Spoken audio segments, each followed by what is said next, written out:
Hello दोस्तों, कैसे हो। मैं आपका दोस्त प्रभास और आप देख रहे हो मेरा यूट्यूब चैनल प्रभास ज्ञान।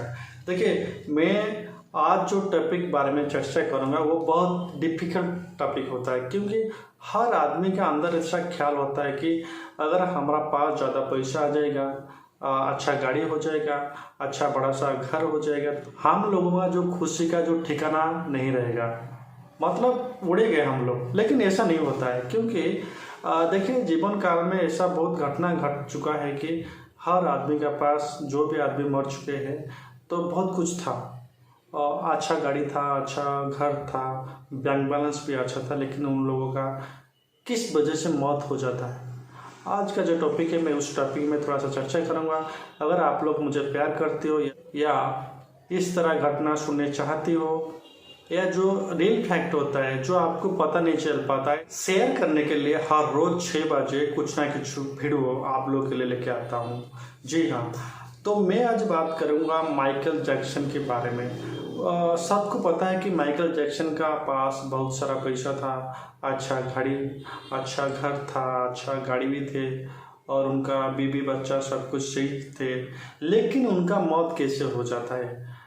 देखिए, बात शुरू करेंगे तो पहले उनका जो जन्म था, जन्म स्थान था, वो था यूनाइटेड स्टेट इंडियाना में उनका जन्म हुआ था।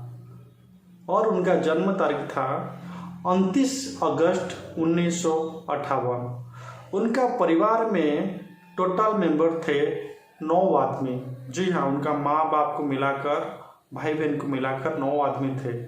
और उनका जो पिता थे वो भी एक म्यूजिशियन, म्यूजिक लवर थे, और पिता का भी छोटा बड़ा धंधा म्यूजिक का भी चल रहा था।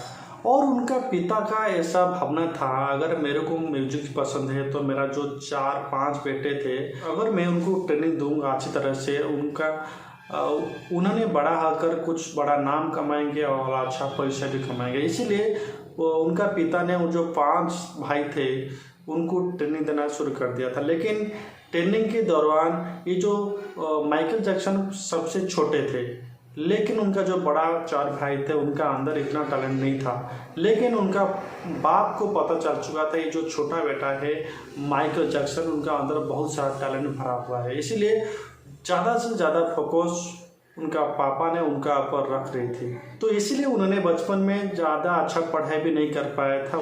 और उसके बाद उनका भी बचपन का भी कोई भी दोस्त नहीं था, क्योंकि ज़्यादा समय उनका ट्रेनिंग में बीत रहा था। उसके बाद उन्होंने 5 साल की उम्र में एक स्टेज प्रोग्राम कर रही थी, जिसको देखने के लिए बहुत सारे लोग आए थे, और लोगों को भी माइकल जैक्सन बहुत पसंद आ चुके थे। उसके बाद उनका नाक को लेकर बहुत सारा क्रिटिसाइज उनको लोग बोल रही थी। उसका बाद उनका जो अच्छाईपन था पब्लिक के अंदर, उसको देखने के बाद उनका जो भाई का और परिवार का अंदर थोड़ा सा डिस्टर्बेंस हो गया था। इसलिए उन्होंने 1975 में उनका परिवार से अलग हो जाता है, मतलब घर से बाहर चला जाता है खुद कुछ करने के लिए। उसका बाद उनका एक जाना पहचान एक कंपनी के साथ होता है, जिस कंपनी का नाम होता है क्वींस जहान के साथ। और जब क्वीन जहान उनको ले लेती है उनका म्यूजिक कंपनी का अंदर, और कुछ छोटा मोटा स्टेज प्रोग्राम करती है, तो उनको पता चल चुका था कि जो माइकल जैक्सन थे उनका अंदर बहुत सारा टैलेंट भरा हुआ है। उसके बाद उन्होंने माइकल जैक्सन को लेकर कुछ वीडियो बनाए थे, मतलब जो कैसेट बनाए थे, वो भी इस मार्केट में अच्छी तरह से चल चुका था, उनका जो म्यूजिक वीडियो था। उसका बाद उनका असली करिश्मा लोगों को पता चल चुका था कि उस समय था 1982। उस समय एक स्टेज प्रोग्राम का दौरान उनका एक स्टेप उन्होंने कर रहे थे। उनका नाम था, जो स्टेप का नाम था मून वॉक, जिस स्टेप का हर कोई दीवाना हो गई थी। इसलिए उनका उस स्टेज का प्रोग्राम का बाद भी वो जो स्टेट का लोग थे वो भी उसको प्रैक्टिस करना शुरू कर दिए थे। लेकिन इसीलिए उस दिन से लेकर आगे तक फेमस होते चला गई। उसके बाद उन्होंने कुछ पैसा आने के बाद उन्होंने खुद का नाम पर एक म्यूजिक कैसेट लॉन्च कर रही थी, जिसका नाम रखा था उन्होंने थ्रिलर। और जो थ्रिलर जो थे म्यूजिक कैसेट था, उतना सेल हुआ था आज तक कोई भी म्यूजिक वीडियो का इतना सेल नहीं हुआ था। उस समय में वो म्यूजिक वीडियो सेट था 86 मिलियन पीस सेल हुआ था। उसका बाद उनका इतना नाम हो चुका था, इतना नाम हो चुका था कि पब्लिक उनको किंग ऑफ पॉप नाम पे जानने लगे और उन्होंने इतना फेमस हो चुके कि देखिए उनका जो वीडियो था या म्यूजिक था या स्टेज प्रोग्राम परफॉर्म जो भी कर रहे थे उन्होंने, उनको पब्लिक तक पहुंचाने के लिए उस समय एक टीवी चैनल शुरू हुआ था। उनका नाम था EMTV। आप भी EMTV अभी देख रहे हो शायद, वहाँ पर जो रोडी जी चल रहा है।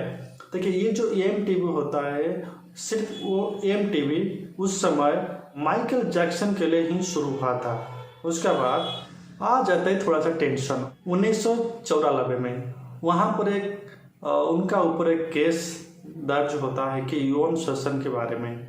उसके बाद इस केस में भी वो चला गई थी, मतलब थोड़ा सा टेंशन में चल रह गई थी। लेकिन कुछ दिन बाद उन्होंने कुछ देखकर उस केस से निकल गई थी और उसका भी समाधान हो गई थी। लेकिन उसका बाद उस समय का एक घटना आता है कि उस समय का जो म्यूजिक लेजेंड थे उनका नाम था एल्विस प्रेस्ली। उनका बेटी का साथ माइकल जैक्सन का शादी होता है। उनका बेटी का नाम था लीजा प्रेस्ली का साथ उनका शादी हो जाता है। लेकिन ये जो शादी था 1 साल तक टिक रह पाया था।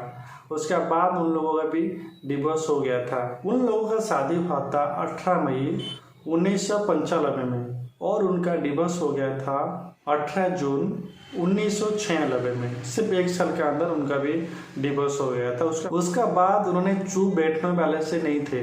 उसका बाद उन्होंने खुद का जो असिस्टेंट थे या जो उनका जो नर्स थे उनका नाम था डेबी, उनको भी उन्होंने शादी कर लिए थे। उनको शादी करने के बाद कुछ दिन बाद उनका 3 बच्चे भी हुए थे। अच्छी तरह से फैमिली चल रहा था। लेकिन फिर भी उनका कुछ दिन बाद 1999 को उनका भी डिवोर्स हो गया था। फिर पिछले जो घटना घटा था यौन शोषण के नाम पे, अभी भी एक केस आ गया था 2003 में उसका नाम पे, और एक लड़की ने भी यौन शोषण का केस भी दर्ज कर दिए थे। लेकिन उस केस के अंदर कुछ भी फैक्ट था, इसलिए उन्होंने कुछ दिन तक छुप गए थे किसी होटल के जाकर। फिर भी उनका मन में क्या आया था कि उन्होंने फिर आकर सरेंडर कर दिया था पुलिस का पास। उसका बाद ये भी केस चलता गया कि 4 हफ्ते तक फिर भी उनका बारे में कुछ भी सही सबूत नहीं मिल पाया था। इसलिए उनको भी कोर्ट ने छोड़ दिया था माइकल जैक्सन को। उसका बाद ये सब घटना होने के बाद भी एक घटना आता है कि उनका ऊपर था $50,000 का कर्ज था उनका ऊपर। देखिए अभी मतलब पॉइंट ये आता है कि बचपन में उन्होंने खेलकूद नहीं कर पाया था क्योंकि बचपन में बहुत प्रेशर था। उसका बाद उनका लाइफ जब बढ़ते गया तो उनका 2 डिवोर्स हो गया था। उसका बाद उनका नाम पे झूठा मामला भी आ गई थी। उसका ये जो सोचते पढ़ते एक डिप्रेशन में चला गई थी, इसलिए उन्होंने मेडिसिन का सहारा ले लिया था। उसके बाद उनका पास एक डॉक्टर थे जिनका नाम था, उनके पास तो बहुत सारे डॉक्टर थे, 8 डॉक्टर थे उनका पास, लेकिन उसमें से एक डॉक्टर का नाम था कॉमरेड मैरे। उन्होंने उनको हर रोज कुछ ना कुछ मेडिसिन दे रही थी, जो डिप्रेशन के लिए उन्होंने कुछ ना कुछ मेडिसिन उनको दे रही थी। उसके बाद देखिए ये जब जो भावना उनका अंदर महसूस होता था, उनका बहुत टेंशन आ रहा था, इसलिए उन्होंने कुछ दिन तक उनका जो कैरियर था उनको बंद कर दिया था। चाहे म्यूजिक हो, चाहे वीडियो बनाना हो, चाहे स्टेज प्रोग्राम हो, उनका कुछ भी नहीं किए थे उन्होंने। ऐसा समय था कि उन्होंने एक घर का अंदर सिर्फ अकेला ही रहते थे, किसी का साथ बात भी नहीं कर रहे थे, क्योंकि उनका जो माइंड का जो डिप्रेशन था बहुत अंदर तक चल गई थी। एक दिन उस समय था 2009 के, उन्होंने क्या किया ना, उसका अंदर एक क्या भावना है किसी को पता नहीं, कि खुद ने पब्लिक को बताता है कि एक मैं इवेंट करूंगा, जिस इवेंट का नाम होगा कि माइकल जैक्सन रिटर्न। और इस इवेंट के बहुत सारे टिकट भी बेच चुके थे, अभी वो भी होने वाला था। लेकिन 25 जून 2009, जी हाँ, सुबह 9 बजे उनको ऐसा फील होता है कि पास लेने के लिए थोड़ा सा उनको तकलीफ हो रहा है, इसलिए उनका जो पास जो 8 डॉक्टर थे, देरी ना करते हुए उनको तुरंत ले जाता है कि पास हॉस्पिटल के अंदर, लेकिन वहाँ पर पहुँचते पहुँचते उनका मौत हो जाता है और डॉक्टर उनको भी डेड घोषित कर देता है। देखो ये था। उसके बाद उनका आया था कि पोस्टमार्टम रिपोर्ट आया था कि उनका जो पेट का अंदर सिर्फ मेडिसिन ही था, खाना कुछ भी नहीं था। तो अभी मालूम पड़ता है कि इतना उनका पास पैसा रहने का बाद भी, उनका पास इतना अच्छा डॉक्टर रहते हुए भी, उनका पास ऐसा आलीशान घर गाड़ी भी थे, फिर भी उनका माइंड इतना टेंशन में चल रहा था कि सिर्फ टेंशन की वजह से उनका मौत हो गई थी। तो उसके बाद उनका पास जो डॉक्टर थे जो उनको मेडिसिन दे रहे थे, उनका ऊपर भी इल्ज़ाम भी लग चुका था, इसलिए उनको भी 4 साल तक सजा भगना पड़ता था। ये था आज का जो माइकल जैक्सन का थोड़ा सा स्टोरी, और इस स्टोरी में कुछ भी झूठा नहीं है, कुछ भी। देखिए, आपका भाई को थोड़ा सा सपोर्ट कीजिए और इस चैनल को थोड़ा सा सब्सक्राइब भी कर दीजिए। नमस्कार।